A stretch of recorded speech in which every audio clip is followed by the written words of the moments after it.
va perdre des mairies, va perdre les municipales. Aurait-on perdu la mémoire dans ce pays? Aurait-on perdu la mémoire? Aurait-on oublié qu'il y a un an à peine, nous savons quelle politique menait la droite? Qu'il y a un an à peine, nous avons assisté justement à la confiscation de l'appareil d'État au service de petits groupes, au service de clans, au service de réseaux. Nous aurions oublié les inégalités consciencieusement organisées dans ce pays. Nous aurions oublié la progression des injustices. Nous aurions oublié aussi les injures adressées aux citoyens, à ceux que le chômage frappait, à ceux qui devaient vivre leur détresse personnelle et être obligés d'affronter une situation de refus de reconnaissance de leur utilité sociale. Nous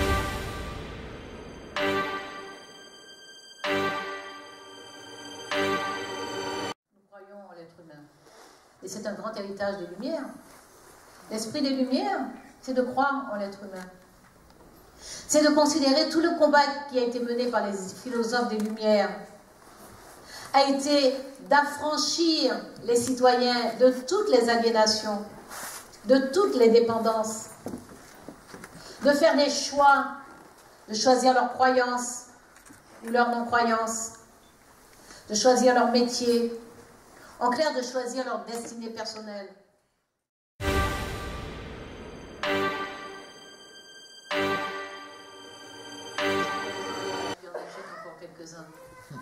Cette loi d'égalité, cette loi qui ouvre une institution républicaine à des citoyens qui en étaient exclus, qui frappaient à la porte, qu'enlève-t-elle à qui? Qu'enlève-t-elle à qui? Il nous faut aller parler à ces jeunes qui ne savent encore rien de la vie, qui n'ont encore rien compris, des péripéties de la vie, qui n'ont peut-être encore même pas connu les désillusions amoureuses, les chagrins, les ruptures, qui ne savent rien de tout ça, qui ne savent pas ce que c'est que d'être blessé, de pleurer, qui ne savent pas, en contrepartie, ce que c'est que le bonheur. J'ai connu le bruit du bonheur, j'ai connu le goût du bonheur au bruit qu'il a fait en claquant la porte, c'est à peu près, voilà. J'ai connu le bruit du bonheur au bruit qu'il faisait en claquant la porte. Qu'est-ce qu'ils savent de la vie? À s'opposer au bonheur des autres, à s'opposer à l'égalité. Il nous faut leur parler. Et nous n'allons pas parler qu'à eux, nous allons parler à l'ensemble du pays. Nous allons parler à l'ensemble du pays, y compris pour ce projet de loi de lutte contre la récidive. Parce qu'il nous faut expliquer la situation actuelle. La situation actuelle est dangereuse. Elle est dangereuse pour la sécurité des Français. Que signifie lutter contre la récidive? Réduire des actes de délinquance, éviter de nouvelles victimes. Or, les politiques passées ont produit comme résultat de faire augmenter la récidive. C'est-à-dire que les politiques pénales passées ont eu pour résultat incontestable, mesuré en France, mais mesuré aussi dans d'autres pays, lorsque ce sont les mêmes politiques, ont eu pour résultat de faire en sorte que des personnes commettent d'autres actes de délinquance, en créant des conditions objectives pour ces actes de délinquance. Alors, entendons-nous, je n'exonère personne de la responsabilité de son acte. Je viens de vous dire que l'héritage de l'esprit des Lumières, c'est que chacun d'entre nous est responsable de sa destinée, donc responsable de son quotidien. Mais lorsque les politiques pénales ont produit ce qu'elles ont produit, de la surpopulation carcérale, essentiellement sur des courtes peines, avec un taux de sortie sèche élevé, c'est-à-dire des personnes qui sortent sans aucune contrainte, sans aucun contrôle. Lorsque l'on sait que 7% des personnes qui entrent dans nos établissements pénitentiaires sont des personnes sans domicile fixe, que 14% de celles qui en sortent n'ont aucune solution d'hébergement. Lorsque l'on sait tout cela, on comprend qu'il y a des conditions objectives de récidive. Or, 80% des personnes sortent de nos établissements pénitentiaires en sortie sèche, c'est-à-dire sans contrôle, sans contrainte, sans aucun encadrement. 98% des maisons d'arrêt, c'est-à-dire des courtes peines. Est-ce que nous allons continuer à regarder cela? Il y en a qui prospèrent sur le malheur. Il y en a qui se repaissent du fait qu'il y a de nouveaux actes de délinquance.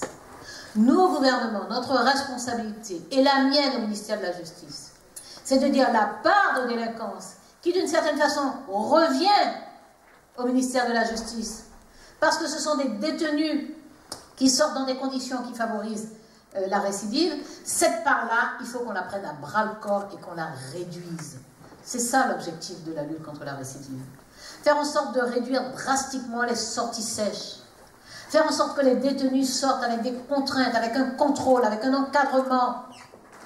Faire en sorte qu'ils puissent être orientés vers les dispositifs de droit commun, et c'est pour ça que je fais un travail interministériel depuis plus d'1 an, de façon à ce qu'ils puissent accéder à de la formation professionnelle, à un emploi, faire en sorte qu'ils respectent les interdictions qui sont formulées, les obligations qui leur sont assignées, de façon à ce qu'ils puissent retrouver une vie de désistance, c'est-à-dire de sortie de la délinquance. Oui, nous nous donnons ce défi-là. Oui, nous prenons ce pari-là. Et nous savons qu'il ne suffit pas de dire aux gens, quand vous sortez, sortez de la délinquance. Il s'agit de faire en sorte qu'ils sortent de ce parcours de délinquance. Et c'est pour cela que, compte tenu de ce que nous savons examiner, mesurer dans de nombreux pays, nous savons qu'il faut commencer par individualiser la peine. Individualiser la peine, ça veut dire tout simplement permettre aux magistrats de prononcer la peine la plus adaptée à la situation qui est face à lui.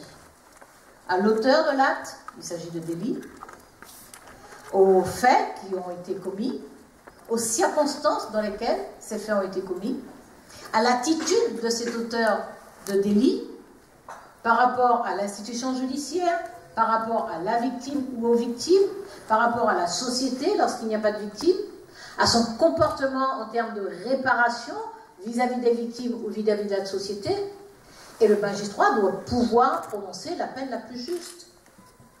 Juger est une mission très élevée, très noble, une très grande responsabilité.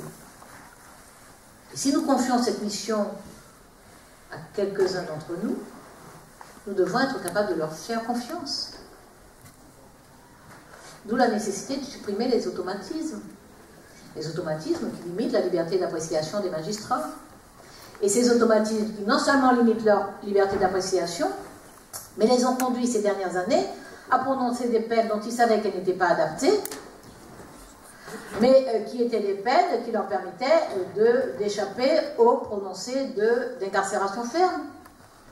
Un délit routier, par exemple, en peine planchée, une personne qui n'a pas fait de victime, mais qui a éventuellement une addiction à l'alcool. Et c'est une personne qui a une activité professionnelle depuis plusieurs années. Avec les peines planchées, au 3e délit, cette personne doit être emprisonnée. Si nous redonnons la liberté d'appréciation au magistrat, que nous lui proposons, en plus de tout l'arsenal répressif dont il dispose, puisqu'on n'y touche pas, le code pénal reste tel qu'il est actuellement, les mêmes peines, donc la possibilité de prononcer de l'incarcération ferme ou de l'incarcération avec sursis simple ou avec sursis mis à l'épreuve,